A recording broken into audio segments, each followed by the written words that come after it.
What is so relevant about IBM's QRadar Vulnerability Manager announcement? And why should I care? I mean, in fact, today I use any one of these reputable scanners, and they produce all these nice reports. In fact, they are so nice that I have a hard time just trying to fix all the things that are in there. Well, that's precisely the problem. Uh, but you say, well, if I cannot even fix what's in here, what do I get? What do I want to get yet another vulnerability scanner? Well, QVM is not just a vulnerability scanner that has nothing to envy at any of these reputable scanners. PCI compliant. It's been on the market for quite some time. Has an excellent reputation on the things it finds, but it does a couple of things that will make your life a lot easier. For once, we can take all the data that you are collecting right now from these vulnerability scanners, no doubt about it. But we do additional things. We do, for example, we take data from Guardium, because Guardium goes and finds a great level of detailed vulnerabilities on the database that these scanners will not get, and we feed that into QVM. We get information again from AppScan, which AppScan does a more, all these vulnerability scanners, and ours as well, does a light, web application testing, but it never up to the level of detail and the correlation up to the source code where the vulnerability is that AppScan provides. And we feed that in QVM, you'll see why. We also bring information from Endpoint Manager, in our case, BigFix.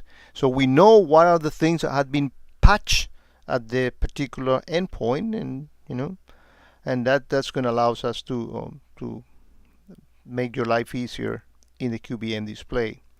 We also take, of course, information from X4s and other sources of vulnerabilities that as the vulnerabilities are actually coming up. We get information from the IPS and the things that the way that the IPS is configured and what are the things that it blocks. And one of the things that we do is that we get from Risk Manager and topology information of the network. So we can see what are the paths between possible attacks and your vulnerable endpoints. And what do we do with all that very nice information? Well, for once, out of all that data that you get, one of the things that we do very nicely is that we say, well, all these vulnerabilities are inactive. What do we mean by that? Well, QRadar has Qflow.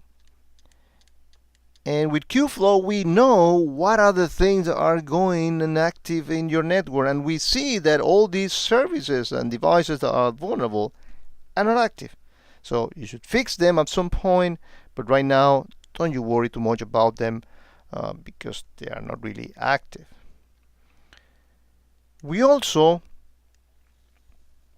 because we get information from endpoint that I told you about before, so we know which devices, for example, have been patched.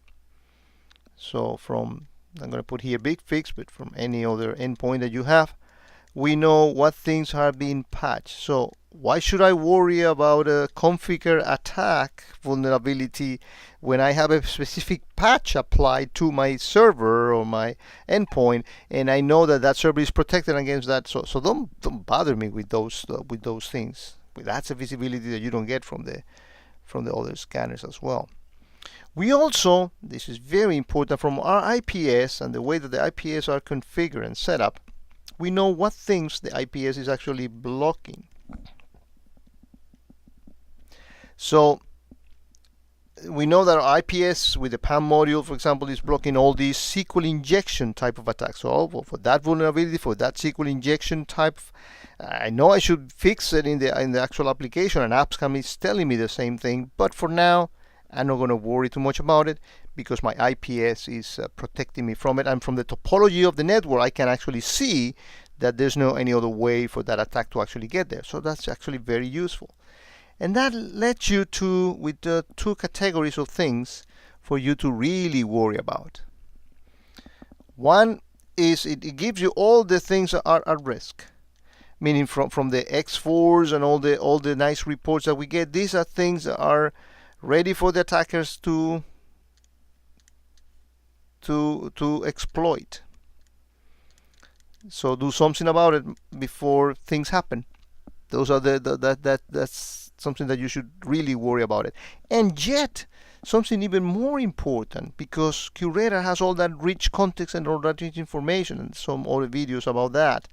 Our network anomaly detection can tell you, well, my friend, these things are being exploited at this particular time. So you need to re-image those boxes. You need to change the rules of your IPS. So you need to put another IPS here. You need to modify your firewall rules. I mean, all the actions that you need to do, because those things already are in your system. So by allowing you to concentrate on these and these, you can reduce the ton of data that you get on those overwhelming traditional vulnerability reports, that you can do something about it. I hope that this highlights why QVM is going to make your life easier, in spite of having all these good vulnerability scanners that are silos on the system. Other things that we do that are particularly unique. Well, let's say that you have a new server, and you patch every month, or maybe I do it every quarter, or maybe I do it every week even. Well, but what happens if I launch a new server today, and the people who launched the VM or a physical server did not install it correctly and has vulnerabilities? Well, guess what? QRadar Vulnerability Manager can detect that a new server is in town, and it's gonna go and scan that one, not the whole network, because that's very troublesome. That generates too much traffic. No, I want to scan that new server that my asset database tells me that has not been here before, and I can detect, particular vulnerabilities and do something about it. We also have the early warning that they say that we get from X-Force, from some other sources that we get information. We get a new vulnerability discovered. Well, in the asset database, we know where that vulnerability might be applicable. And say, well, we get a new Java vulnerability, which is almost a weekly event these days. In fact, some people joke that Java stands for just another vulnerability announcement. So I get a new Java vulnerability. What should I be patching? Well, in my asset database, I know where that is being used, where that's active, so I know how to proceed. Again, from the topology standpoint, I can see whether there is a direct path where my things are exposed. That's actually extremely useful. We can also, by our network anomaly detection, we can detect when a device is behaving strangely. A server or an endpoint is actually strange, sending tons of emails. So, well, let me scan it, because it might be that it got actually compromised by some malware. And we do that dynamically, and we scan that individual service. We also have a QVM module that you can install in a Rackspace or Amazon external provider, and we scan your DMZ from the outside, and that gives you a unique perspective you are not going to get actually from the inside.